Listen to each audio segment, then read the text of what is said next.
Aujourd'hui, nous allons méditer sur la réconciliation. Et je crois que c'est quelque chose qui a toujours été, mais c'est une urgence. C'est vraiment une urgence pour notre pays, pour nos familles, pour nos couples parfois aussi, pour nos enfants ou petits-enfants, le cas échéant. Et je trouve que de ce côté-là, il est bien de rappeler que le cœur de la mission de Jésus, c'est la réconciliation, c'est le pardon. Je dis ça parce que bien souvent on a mis l'accent dans l'histoire de l'Église, ou peut-être encore maintenant, où on assimile le message de l'Église plutôt à des normes morales, en matière familiale, en matière matrimoniale, d'accueil de la vie, etc., de respect de la fin de vie, et c'est tout à fait juste. Mais à trop mettre l'accent sur ces questions-là, on en oublie parfois le cœur de la mission du Christ, qui est le pardon. C'est vraiment, je suis venu pour pour les pécheurs, je ne suis pas venu pour les justes. Et nous-mêmes, je trouve que comme Église du Christ, nous devrions davantage être présents au plan de la société et au plan aussi de l'Église sur cette dimension de la réconciliation. Nous y sommes présents d'une manière ou d'une autre. Vous connaissez peut-être cette communauté qui s'appelle Sant'Egidio, qui est une communauté d'origine italienne qui a réalisé un certain nombre de médiations au cœur même de conflits armés, particulièrement en Afrique. Mais ça reste une petite exception, ou alors je lisais il n'y a pas très longtemps dans la presse le cardinal archevêque de Port-au-Prince en Haïti, qui a fait aussi une médiation pour arriver entre deux partis politiques, les partis politiques en présence en Haïti, que l'on puisse au mois d'octobre arriver à une élection. Vous voyez, mais je trouve que ça reste quelques exemples, des beaux exemples, mais trop peu nombreux. Et peut-être l'Église n'est pas assez identifiée avec cette mission de réconciliation, cette mission de médiation. Parce que le Christ, il est réconciliateur en étant médiateur. Mais médiateur de façon tout à fait particulière. Le week-end passé, nous avons eu un très beau week-end avec les jeunes professionnels, ils étaient une 60aine.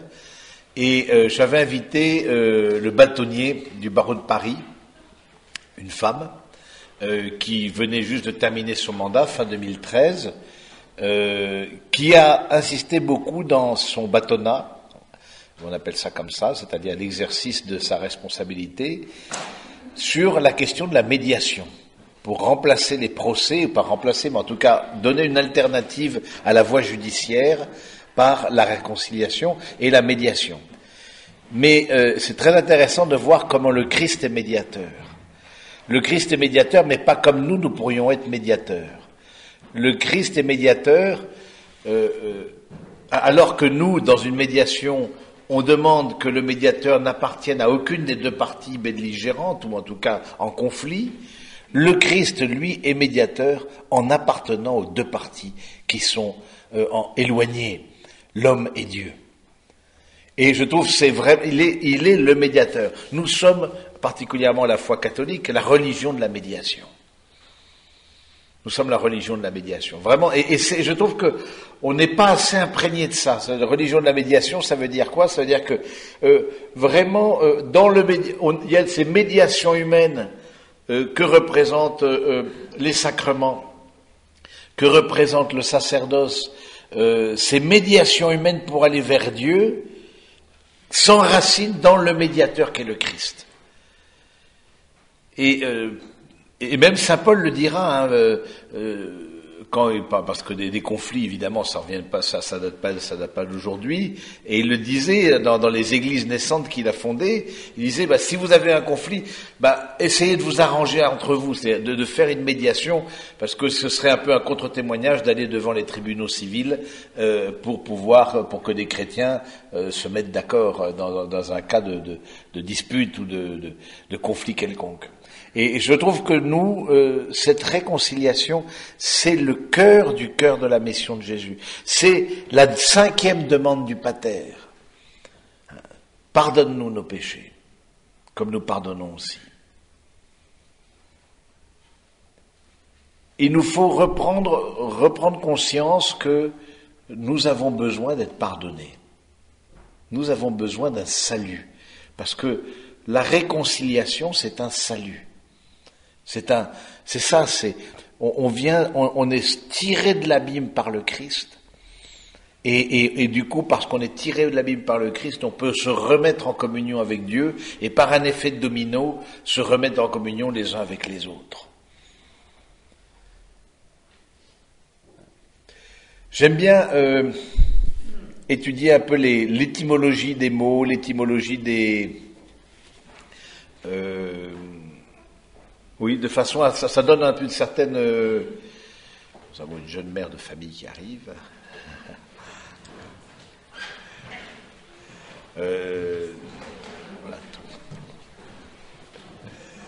Voilà, donc du coup, et c'est intéressant de voir réconciliation, par exemple. Réconciliation, c'est aussi lié dans l'étymologie à clarté.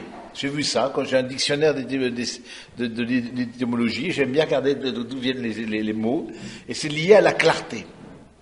Au fond, se réconcilier, c'est remettre dans la clarté ce qui était dans l'ombre, ou dans la ténèbre. C'est faire la lumière sur tel ou tel aspect d'une dissension, d'un conflit, d'une incompréhension. Et tout de suite, il faut distinguer réconciliation et pardon. Ce n'est pas du même ordre. On peut très bien pardonner sans se réconcilier. En revanche, on ne peut pas se réconcilier sans pardonner. Dans quel sens ?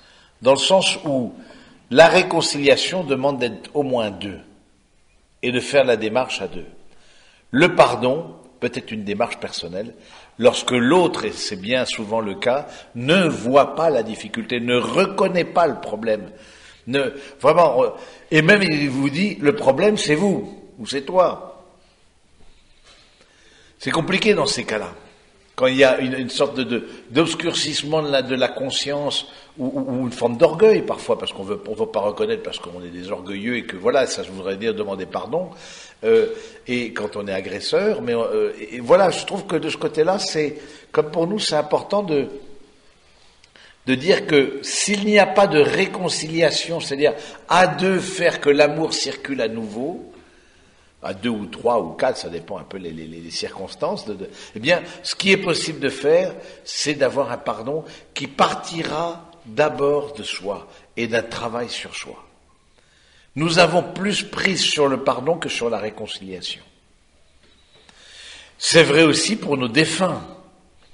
Parfois, on a encore de la rancœur pour un être défunt qui est cher et qui nous a causé du tort. Eh bien, il peut y avoir, bien sûr, pas de réconciliation par définition, mais il peut y avoir un pardon que l'on peut donner à un être défunt. Déjà en demandant des messes pour lui, en offrant l'amour de Jésus pour lui dans l'Eucharistie, et aussi en soi-même. Comment est-ce qu'on voit qu'on a pardonné ? C'est penser à l'autre qui nous a fait du mal, y penser paisiblement. Oui. Oula. Quand vous dites qu'il peut y avoir un pardon mais pas de réconciliation, ça veut dire qu'on occulte le fait que s'il est dans la gloire de Dieu, la réconciliation, de toute façon, elle est donnée. Ah oui, d'accord, dans la gloire de Dieu, forcément, il y a elle existe. Mais nous, à vue humaine, nous ne sommes plus dans la gloire de Dieu, pas encore. Mais même si déjà, à Ourscan, évidemment, nous sommes dans l'antichambre de la gloire du Seigneur, ça c'est sûr. Mais vous pensez que la réconciliation est donnée quand même. Oui, on peut penser ça. Mais, je veux dire, il faut, dans une réconciliation, un dialogue aussi. Un dialogue et un échange. Et de dire, je te pardonne et je te demande pardon. Et, pas de fait, dans le cas d'un fidèle défunt, eh bien, on ne peut pas avoir cet échange par nature. Donc, du coup, je crois que c'est en tout cas important pour nous de se dire que c'est toujours une possibilité que même si l'autre ne reconnaît pas ou ne peut pas s'exprimer, que nous-mêmes, intérieurement, nous fassions cette démarche, ce travail sur nous-mêmes, au fond. Hein, ce travail sur nous-mêmes. Je me souviens comme ça, par exemple,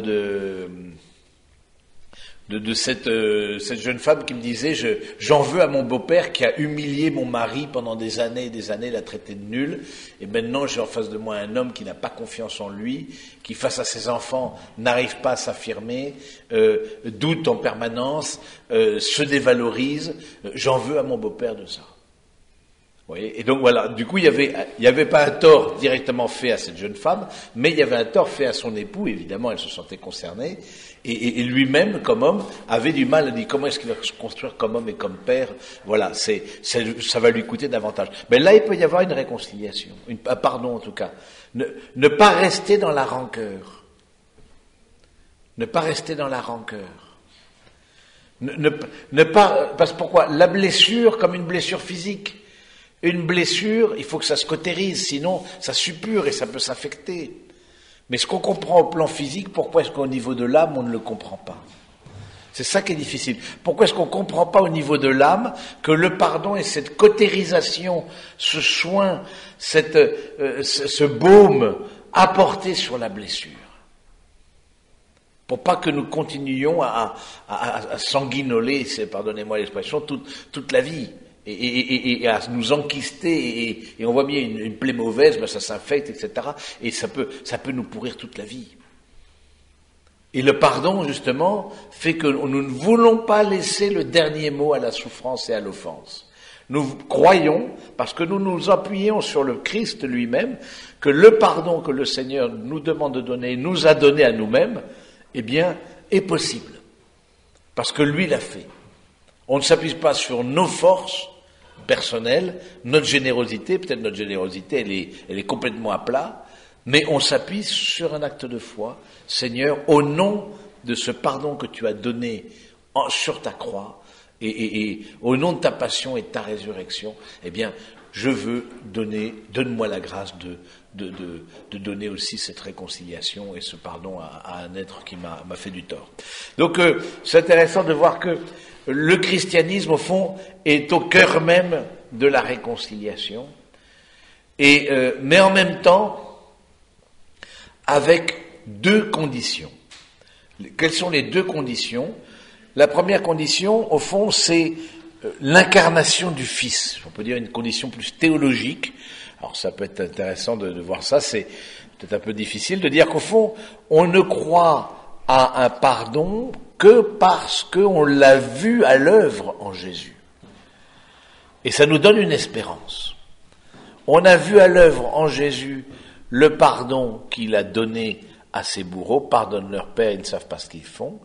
On a vu la victoire de l'amour en la résurrection. Et donc, quelque part, une des conditions, c'est pour ça que nous, on accepte, parce qu'on a vu cet exemple que le Christ nous a donné, qui rend possible, à nouveau, une véritable, espérance qu'un lien peut se tisser entre Dieu et nous, en Jésus-Christ, et entre nous, parce qu'il nous l'a demandé, et le rend possible. Donc, première condition, l'incarnation du Fils, vraiment son humanité, nous donne un soutien dans le pardon. Deuxième condition, c'est que nous sommes aussi dans le christianisme enclins à prêcher une modestie dans la réconciliation ou dans le pardon. Une modestie, ça veut dire que, certes, il y a des gestes à faire, des paroles à dire, mais il n'y a pas une plénitude. Parce que l'offense, parfois, nous a blessés profondément. Et donc, il n'y a pas une plénitude, c'est-à-dire que, de temps en temps, même si nous avons pardonné, quand il y a eu une offense qui a été faite et qui nous a gravement blessés, ça refait surface. Parfois de choses qu'on n'aimerait pas voir, et puis bon. Donc, tant que, au fond, le Christ n'aura pas tout mis sous ses pieds, c'est-à-dire tant que Dieu ne sera pas tout en tous, il y aura une certaine fragilité de la réconciliation, une certaine imperfection. Et même s'ils sont indispensables, les gestes que l'on pose, les paroles que l'on dit, eh bien, elles atteignent à un certain degré, mais on sait bien, on va pas forcément se jeter dans les bras l'un de l'autre alors qu'on s'est tapé dessus avant. Je veux dire, ou dit mille noms d'oiseaux. Et donc, je crois que c'est vraiment intéressant de dire que cette modestie, c'est pas parce qu'il y a une modestie dans la réconciliation qu'il faut pas faire des pas. Mais ces pas-là, ces gestes-là, ces paroles-là, sont des signes avant-coureurs d'une parole ultime que le Christ va dire au moment où il viendra juger les vivants et les morts. Vous comprenez donc? Il y a une modestie, en tout cas le christianisme prêche pour une modestie, et nous invite aussi à faire le deuil d'une communion parfaite entre les êtres humains. On sait bien qu'il y a des personnes qui sont mortifères, qui sont nocives. Comme il y a des substances nocives, mortifères, il y a des personnes qui sont mortifères et nocives, dont il faut s'éloigner, dont il faut se préserver. Préserver notre famille, préserver pour nous-mêmes au plan de l'équilibre psychologique et spirituel. Voilà, c'est des personnes qui sont comme ça. Parce que c'est parfois la maladie, c'est parfois le désir de détruire, c'est souvent un mélange des deux. Voilà, mieux veut. Voilà. Donc on reconnaît quelque part, on s'humilie devant le Seigneur. Ben voilà, Seigneur, avec cette personne-là, ce sera juste pas possible. Ce sera pas possible. Parce que c'est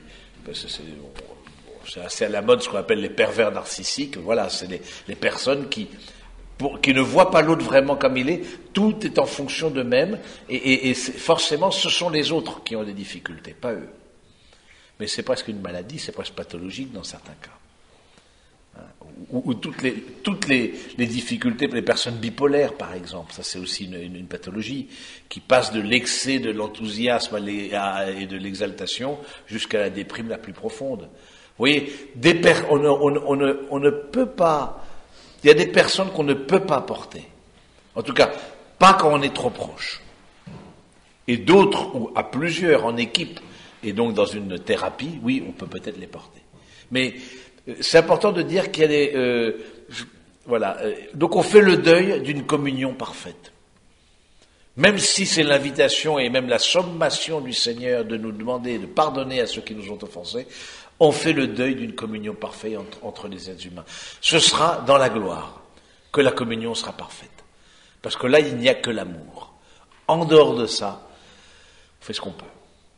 On peut peser des actes, on peut très bien au moins pardonner intérieurement, c'est-à-dire même si on ne veut plus avoir de lien parce qu'on sent que ça nous détruit trop, eh bien au moins intérieurement penser à l'autre en l'aimant, lui désirer le bien, s'attrister du mal dont il peut souffrir, c'est déjà un signe du pardon. Vous voyez, là où on voit qu'on n'a pas pardonné, c'est que la personne qui nous a fait du tort, qui lui arrive du mal, eh bien cette personne-là, si je me réjouis, je me dis, il a bien fait pour lui, tiens, ou pour elle, c'est que je n'ai pas encore pardonné.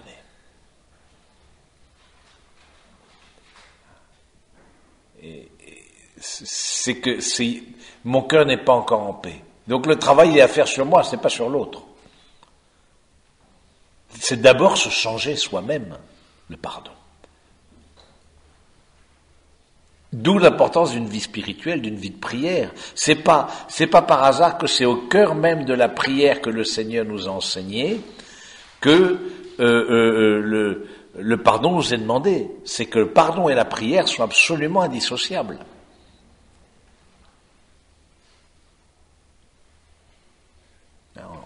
En espagnol, il y a un dicton comme ça qui dit « Perdonar es divino ».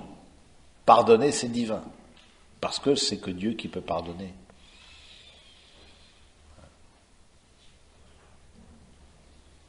Et donc, c'est intéressant de voir que au cœur même de notre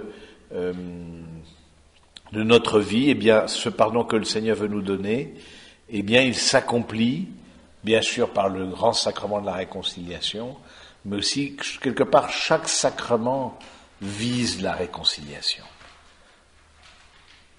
Parce que chaque sacrement, c'est les sacrements du salut. Et le salut, c'est un pardon. Quand on se marie, parce qu'on dit, oui, quand vous passez en registre, en liste là, les sacrements, alors le mariage, et c'est là parfois où c'est compliqué, c'est demander un salut pour notre couple. Notre couple a besoin d'un salut. Même les jeunes amoureux qui viennent juste à l'instant même d'échanger leur consentement, ils ont besoin d'un salut.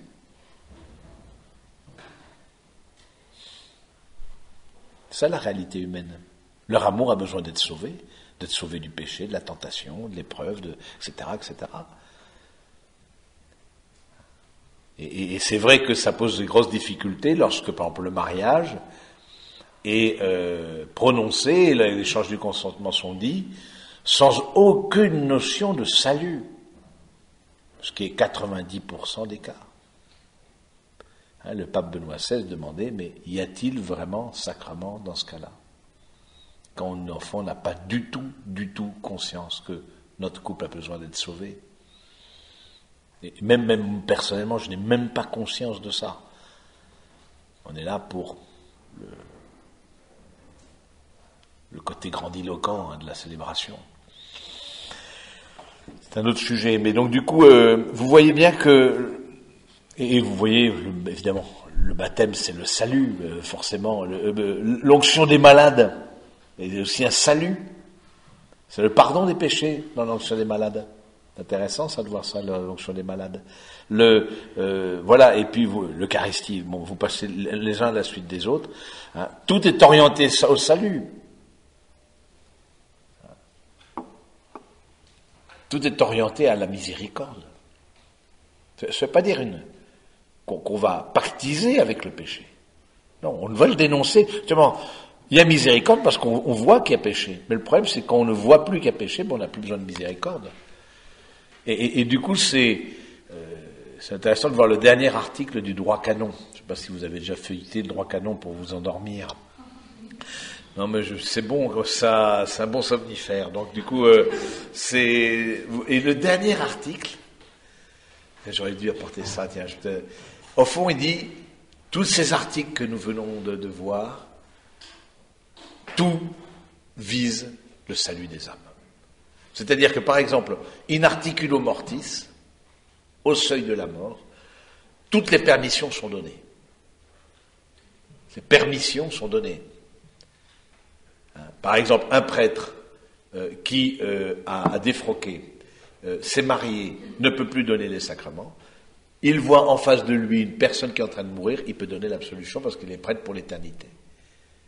Tout est levé, toutes les interdictions, tout est levé parce que toute vue, on n'est pas là pour faire le respect d'une loi, on est là d'abord pour le salut. Donc voilà, juste pour d'où l'importance justement de reprendre dans l'Église la main là-dessus. Il y a une désaffection du sacrement de la réconciliation, parfois même chez les prêtres, eux-mêmes qui ont besoin de ce sacrement. Mais il y a une désaffection, mais aussi parce qu'il y a cette perte de conscience du salut du Christ, et donc d'une espérance, parce que c'est lié les deux.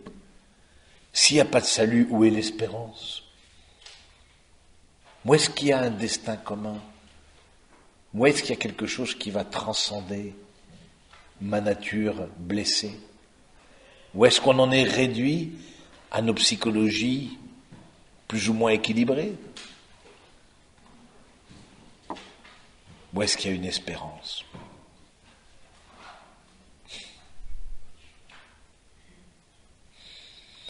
Et c'est vrai qu'une société, en particulier la nôtre, qui renvoie la dimension spirituelle uniquement dans le domaine du privé, avec cette laïcité à la française qui n'est pas équilibrée, eh bien, c'est une société qui aussi met de côté l'espérance. Mais quand on n'a plus d'espérance, c'est la porte ouverte forcément à la violence. Parce qu'un homme désespéré, ou une femme désespérée peut être très très violent, parce qu'on n'est pas fait pour ça.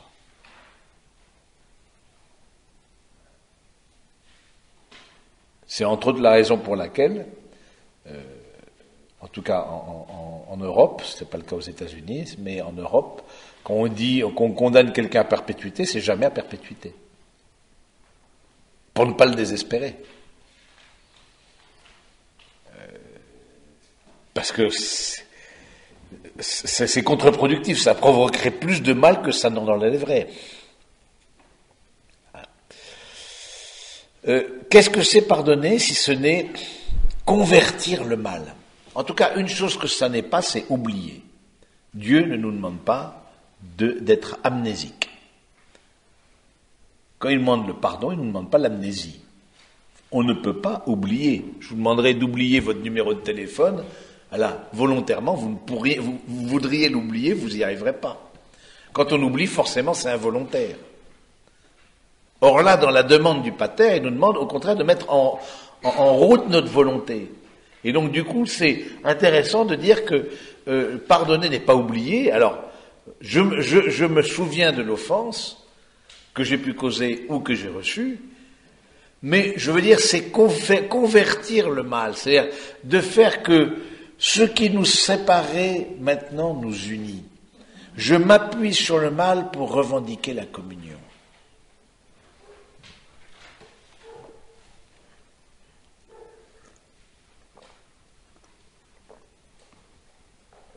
Vous voyez, je m'appuie sur le mal pour revendiquer la communion. C'est vivre le mal, vivre la souffrance avec une certaine paix. Et n'oublions pas que c'est aussi lié à une béatitude, cette miséricorde. Ils seront appelés fils de Dieu. Et donc, cette miséricorde-là, eh bien, avoir du cœur pour la misère, c'est pas si évident que ça. Et eh bien, c'est quelque part quand je pardonne, il y a quelque part l'anticipation du ciel. Il y a un petit goût du ciel qui m'est donné, une petite fenêtre qui s'ouvre.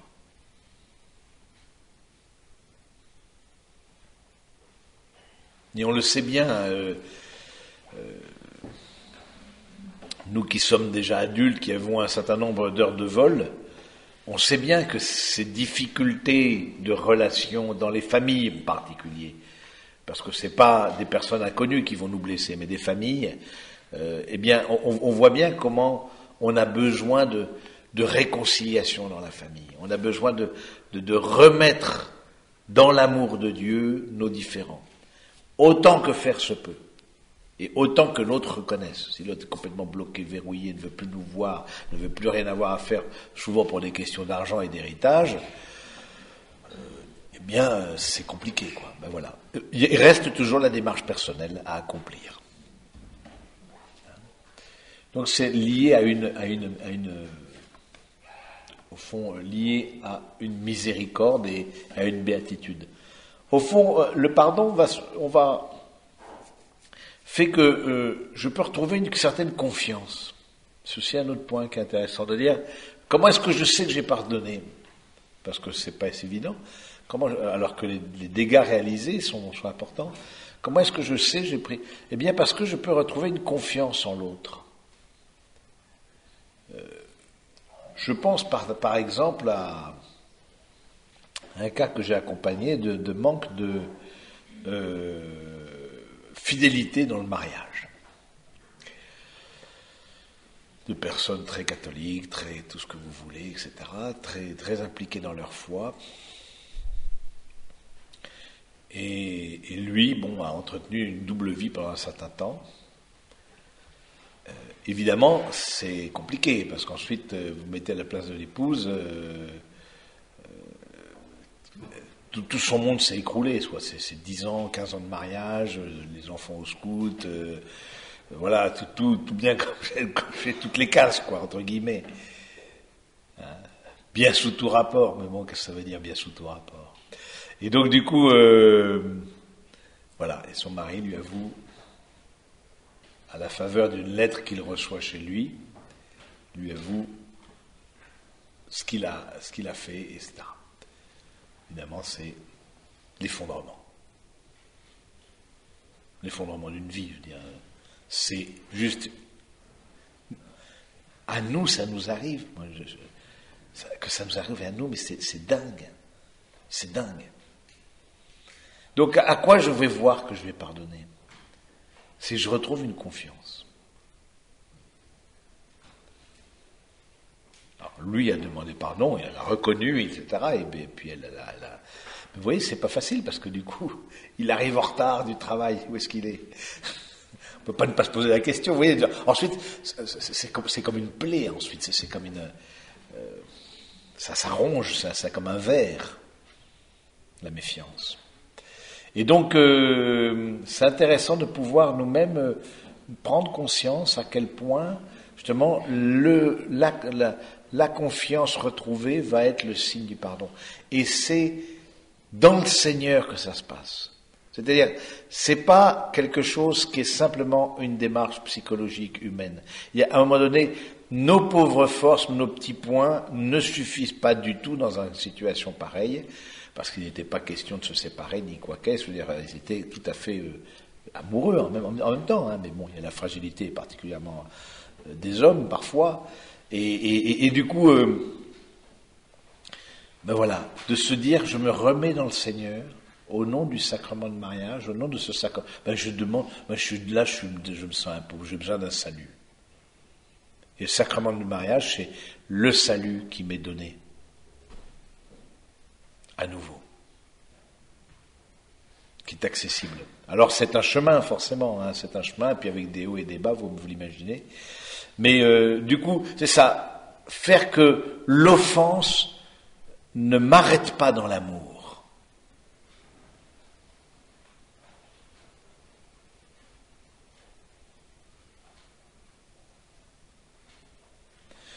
Pardonner, c'est vouloir continuer à aimer l'autre coûte que coûte.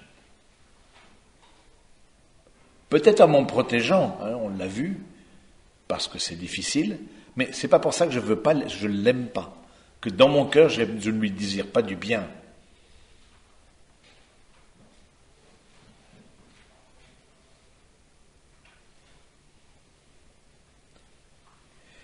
Et donc c'est là où on se sent vraiment pauvre aussi, nous-mêmes. On se sent pauvre dans le sens où on découvre dans notre vie que, sans l'aide du Seigneur, qui est au cœur même du processus de réconciliation ou de pardon, que ce soit au début, au milieu, à l'achèvement, la présence du Saint-Esprit, la présence de la prière des saints, de la Vierge Marie, vraiment est au cœur même. Il y a pas de pardon sans transcendance. Vous voyez, c'est pour ça que le christianisme est appelé comme par des gens qui ne sont pas chrétiens, c'est la religion de l'amour, parce que quelque part cette manifestation de Jésus qui vient dans notre humanité, Dieu fait homme, eh bien, nous tire vers le haut. Et c'est vrai qu'on sort d'une crise par le haut. On sort d'une crise dans la prière. Pour remettre peut-être toute la violence qui m'habite. Ben oui, on sait très bien, nous qui sommes adultes, que nous sommes capables du pire. Il y avait les messieurs à qui j'ai parlé de ça, là, c'était samedi, l'autre samedi. Il y a un monsieur qui me dit, mais on toucherait à mes fils, mais je ne sais pas ce que je serais capable de faire. Mais il a raison. On toucherait à quelque chose auquel vous tenez, comme votre famille, qu'est-ce qu'on est capable de faire? Donc comme c'est important de dire, on est vraiment, c'est dans la prière, c'est dans une dimension verticale aussi, dans une dimension transcendante que ce pardon-là est donné.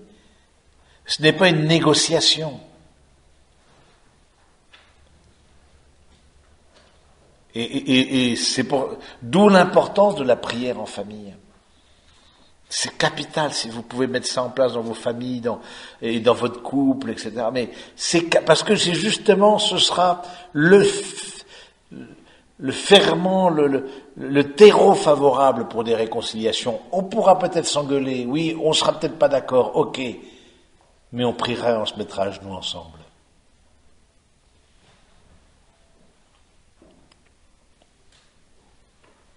Une famille unie, c'est pas une famille où il n'y a pas de dispute. c'est une famille qui termine à genoux ensemble.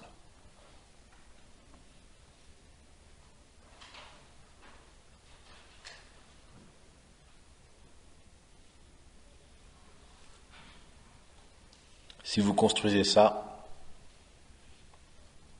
là, vous pouvez vous endormir en paix. Vraiment, parce que voilà, ça c'est vraiment, je trouve,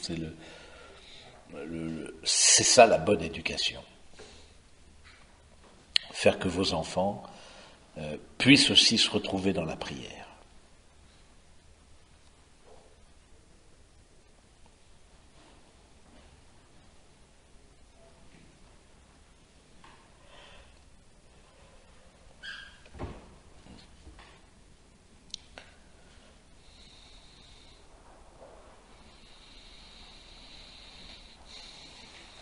On sort d'une crise par le haut, en réaffirmant ce qui fait notre unité, comme couple, comme famille, en faisant mémoire de l'amour qui nous unit. Je ne peux pas dire que je n'ai pas eu cette certitude, je pense à la vie de couple en particulier, je n'ai pas eu cette certitude que c'était toi que j'ai voulu aimer. Donc ça veut dire qu'à un moment donné, il y a aussi porter, même si c'est compliqué, et nos vies sont compliquées, parfois les vies de couple aussi sont compliquées, c'est savoir aussi porter la difficulté ensemble. C'est pas jeter l'éponge trop tôt. C'est porter la difficulté ensemble. La porter dans la prière, si on partage la même foi, la porter dans la patience, dans le temps, parce que parfois il nous faut du temps pour reconnaître.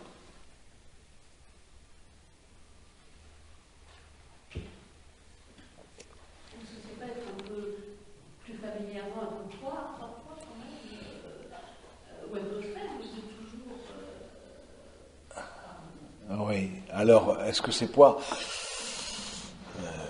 trop bon, trop, c'est 3 petits points, c'est ça.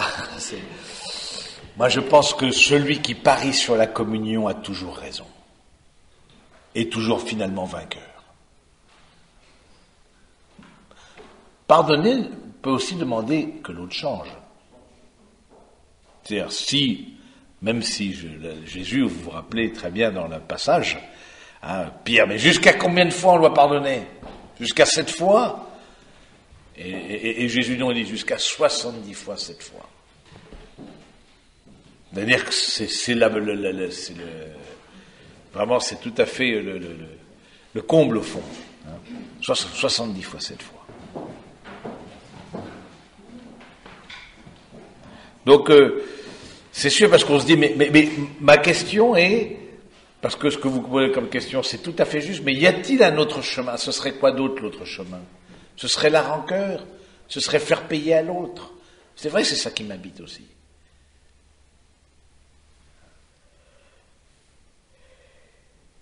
Ça pourrait être une pluie pensée. On peut pas. Voilà. Juste les questions, c'est à la fin, je pense. C'est bien de se rappeler ça. Les questions, c'est à la fin. Donc du coup, je crois que c'est important de se dire ça, parce qu'on peut se dire mais pardonnez, mais on peut demander un changement aussi à l'autre. On peut demander, c'est ça aussi peut-être qui va l'aider à changer, sauf s'il profite de mon pardon et abuse de ma bonté.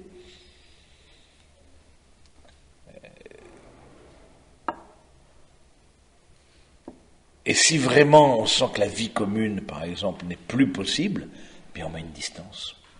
Mais on s'humilie en disant on n'y est pas arrivé. On n'y est pas arrivé. Mais on s'humilie en reconnaissant l'échec, voilà. Je ne peux plus, parce qu'on a tous nos limites dans le fait de porter des situations de difficulté, et particulièrement relationnelles, on a tous nos limites.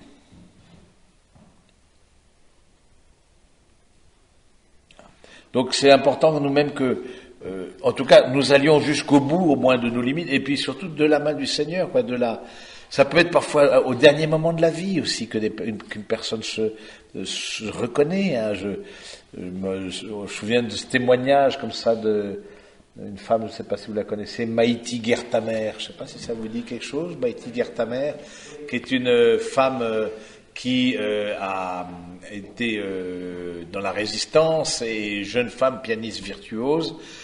prise, elle était du côté de Blois, si je ne me trompe pas, donc, et elle faisait le passage de la Loire, donc entre zone occupée et zone libre, et elle était prise par les Allemands, et confiée à un médecin, non pas pour être soignée, mais pour des expériences sur les nerfs. Inutile de vous dire les souffrances engendrées considérables. Et elle n'a pas pu marcher pendant des années, elle a pu remarcher, mais elle avait toujours ses souffrances ont habité, elle n'a bien sûr pas pu jouer du piano, pas pu fonder une famille, une jeune femme de 20 ans, voilà. Elle est devenue oblate franciscaine, donc elle s'est consacrée dans la famille des franciscains. Et le médecin qui lui avait fait ses sévices, autrichien, au moment de se voyant sa fin approcher, a réuni sa famille, a dit voilà qui j'étais. Tout le monde tombait à la renverse. Un homme bon, un grand-père admirable, un père de famille irréprochable, un médecin dévoué. Tout le monde tombait de l'armoire, complètement. Et il dit j'aimerais bien retrouver cette femme. Pas pourquoi, ça l'avait marqué. Parce que je pense elle lui disait je prie pour vous, moi, quelque chose comme ça du fond de sa cellule et de sa souffrance, et je ne vous en veux pas, etc. Et ce médecin dit il m'a fallu 40 ans pour abandonner l'idée que le nazisme n'était pas la vraie solution pour notre société. Un médecin, c'est pas quelqu'un qui a des grosses études quand même, c'est pas un petit esprit. Donc, tellement son intelligence était formatée qu'en dehors du nazisme, il n'y avait pas de salut. Il m'a dit, il m'a fallu 40 ans. Et puis, ensuite, il faut que j'aille, avant de mourir, j'aille voir cette femme. Et donc, par des détours dont je ne me souviens plus, il arrive au chevet de cette femme, etc., et qui maintenant est décédée, et qui, elle parle allemand parfaitement, et donc ils ont parlé de choses et d'autres, se sont donné des nouvelles, se sont donné, etc. Et à la fin, au moment de l'embrasser, pardonnez-moi.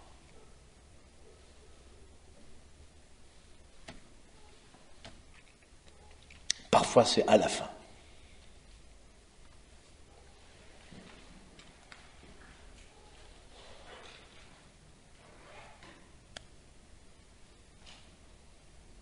Vous imaginez que cette femme-là, elle a dû avoir de la violence contre son bourreau.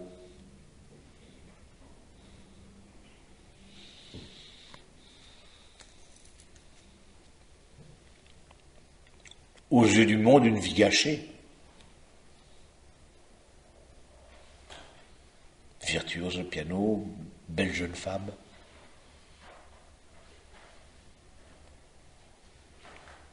Mais bon, parce qu'elle est chrétienne, profondément ancrée dans la foi et dans cette tradition franciscaine, eh bien sûr, elle a rebondi, elle a redonné une fécondité à sa vie, qui fait qu'aujourd'hui on en parle. Et du coup, je trouve que c'est intéressant de dire que parfois il faut des années, c'est là où c'est difficile, parce qu'on perd patience. On perd patience. On perd patience, on perd espérance, on perd cœur.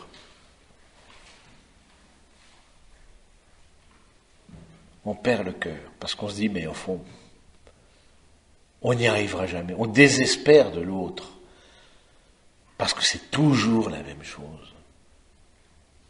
C'est toujours les mêmes trucs. J'ai eu beau lui pardonner 1000 fois, je sais pas quoi, des colères, des problèmes d'alcool, des problèmes d'infidélité, des problèmes de... J'ai eu beau pardonner je sais pas combien de fois, et c'est toujours encore maintenant. Jusque à quand, Seigneur, jusque à quand, hein? Combien de fois faut-il pardonner?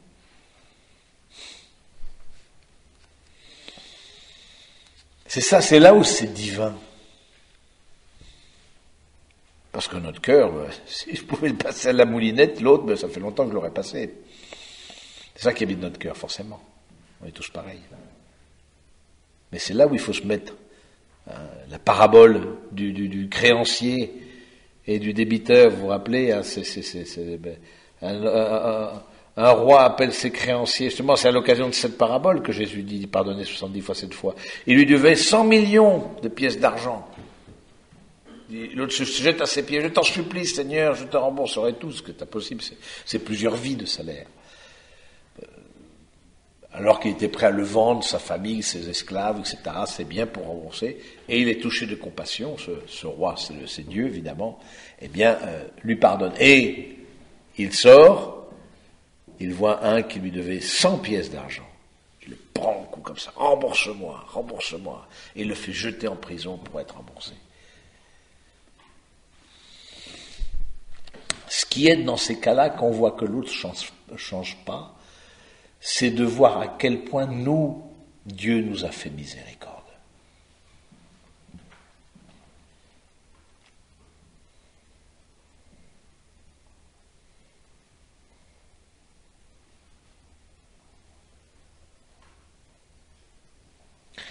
Ça m'a beaucoup aidé cet apostolat comme aumônier de prison, dans le sens où forcément vous rencontrez des personnes qui sont très compliquées dans leur tête, dans leur cœur, etc.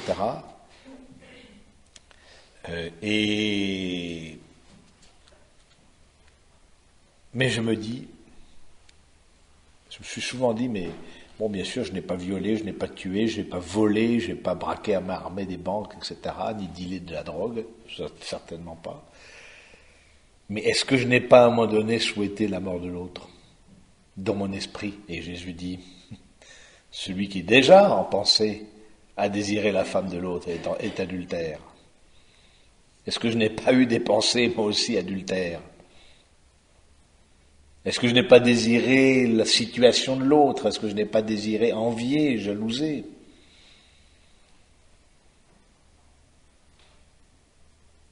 Alors je suis jamais passé à l'acte parce que voilà, par grâce de Dieu. Peut-être un jour je passerai à l'acte. Hein. J'espère que vous ne serez pas là parce que sinon.